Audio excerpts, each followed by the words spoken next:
Kalau saya sih gini ya, itu kan apa namanya, daycare itu sebenarnya eh, dimu- dibangun atau dimiliki oleh hal tertentu. Kenapa begitu? Karena saya dapat info, tolong nanti dikonfirmasi teman-teman, eh, bahwa pihak pemerintah sendiri pun di situ tidak mendapatkan satu akses untuk membenahi daycare itu. Saya dapat info dari pemerintah kota Yogyakarta yang bilang bahwa hampir hampir pasti itu tidak didapatkan oleh pemerintah provinsi Yogyakarta atau pemerintah daerah istimewa Yogyakarta. Namun, apa korelasinya dengan pemerintah pusat? Pemerintah pusat di hari May Day kemarin, Pak Presiden Prabowo sudah menyampaikan akan melakukan pembangunan daycare di kawasan-kawasan industri. Di sini saya mau ngasih apa namanya?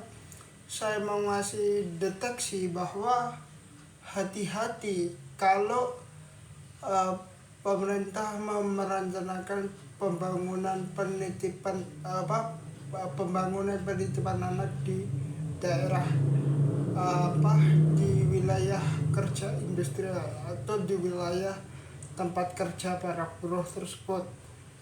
Di sisi lain, pemirsa, saya tidak melihat ada detections of error ketika itu memang dilakukan, tetapi saya lebih lebih pada melihat apakah ini tindakan progresif atau progressive touch.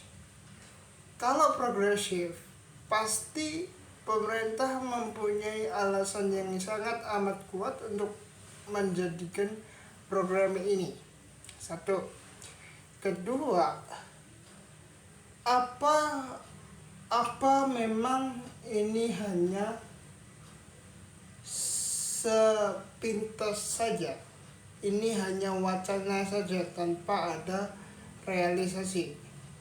Kalau ini hanya wacana saja tanpa ada realisasi, di situ yang berat gitu. Mengapa? Karena the next to the final, saya bilang ini berat untuk uh, ketentuan yang menentukan ini. Satu, karena saya dapat info juga para pemirsa bahwa daycare itu sendiri katanya nih tidak berizin, yang di Yogyakarta maupun yang di Aceh, provinsi Aceh atau Aceh Tamiang gitu ya. Nah, kenapa? Karena saya melihat pemerintah di era sekarang itu terkesan tanda kutip membiarkan produk-produk seperti ini untuk berproduksi, sehingga me- me- mendatangkan hal-hal yang kontra terhadap leading F1 sectors, bukan leading sektoral. Kalau leading sektoral, saya berani jamin itu nggak ada. Tetapi kalau of N sectors pasti ada. Nah, oleh karena itu kita butuh penjelasan minute by minute ketika kita bicara bahwa is gone atau is on. Kalau is gone berarti pemerintah cenderung membiarkan. Iya, memang dibiarkan. Tetapi kalau sudah dampaknya sebegini banyak, sebegini besar, masa juga akan dibiarkan. Nah, di situ trouble-nya atau trouble error-nya. Maka saya bilang bahwa besar kemungkinan ini dibayarkan, tapi dengan alasan-alasan atau catatan-catatan tertentu saja. Mengapa? Kalau kita lihat dalam skop hari ini, menurut saya ini adalah by the scene is biased, atau statement is by the scene. Sinkomnya hari ini tidak mengetahui atau local approval ratings. Kenapa? Saya menduga ada tindak tanduk yang tidak sinkron antara pihak pengusaha deker dengan pihak pemerintah setempat, misalnya RT RW atau lurah begitu, atau kepala desa lah gitu ya. Nah, itu yang memang pada hari ini muncul dengan segala macam spekulasi. Namun demikian, saya tidak membahas secara utuh, secara spekulasi, karena itu sudah masuk ke ranah penyidikan pihak kepolisian daerah Polda Daerah Istimewa Yogyakarta. Tentu saya membahas hanya untuk melihat sejauh mana pihak berwajib atau pihak keamanan ini akan bertindak secara represif ataupun kolektif atau justru humanistis. Nah, kalau memang itu mau dilakukan sebuah tindakan, menurut saya silakan saja.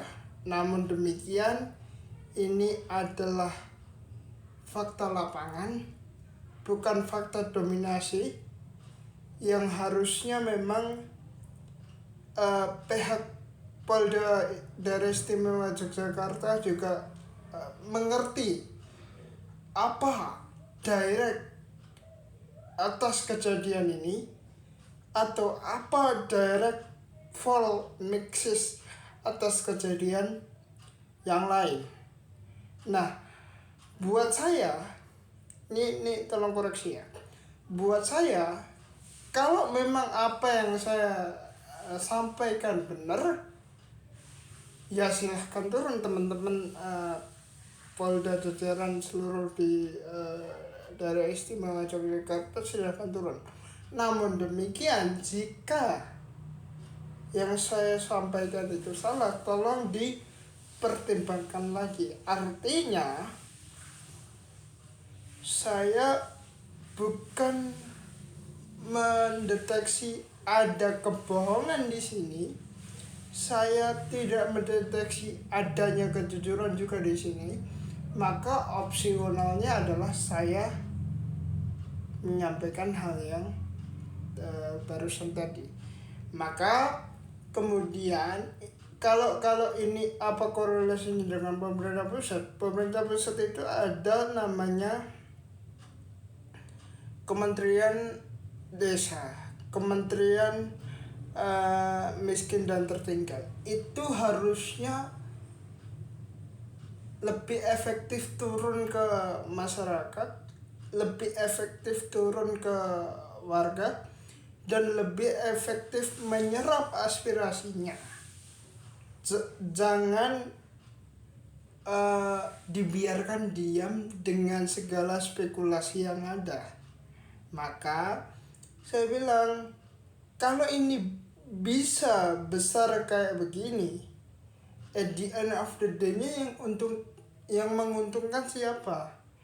Pihak deker. Karena pihak deker pun saya kira di posisi ini, khususnya di Pulau Jawa ya, saya nggak bahas di Aceh dan segala macam, nanti ada segmennya sendiri kalau di Aceh. Kalau yang di Pulau Jawa, setidaknya pada hari ini saya belum mendapatkan konfirmasi dari teman-teman Polda Daerah Istimewa Yogyakarta apakah sudah ada tersangka di Deker yang beroperasional di daerah istimewa Yogyakarta. Kalau kemudian sudah ada tersangka, berapa tersangkanya, motifnya apa dia melakukan itu kan indikasi awalnya untuk penyidik melakukan tindak lanjut ke depannya. Nah, ini pendapat saya ya. Kalau kondisi seperti ini adalah opsional yang terbaik, kita serahkan semua ke pihak yang berwajib, dalam hal ini Kepolisian Daerah Istimewa Yogyakarta. Tentu saja saya nggak punya kewenangan untuk mendeteksi siapa yang salah dan siapa yang benar, apakah ini dekernya izin atau enggak. Saya nggak ada saya nggak mempunyai kewenangan untuk mendeteksi itu ya. Terakhir, harapannya anak muda atau anak-anak kecil atau anak-anak bayi yang dititipkan di deker tersebut jangan dihilangkan masa depannya dengan cara seperti itu. Saya bukan orang yang berada, saya orang yang terlahir di bapak saya juga bisa dibilang miskin, namun demikian saya masih bisa berkarya dengan apakah itu buat video, apakah itu ngeritik segala macam struktural kebijakan, apakah itu saya mengkritik diri saya sendiri, apakah itu saya mengkritik oknum TNI. Saya cenderung orangnya terbuka, tapi kalau memang menyentuh hal-hal seperti ini, maka saya harus bilang saya akan coba bela semampu saya yang saya bisa. Saya kira itu ya yang bisa saya sampaikan. Makasih.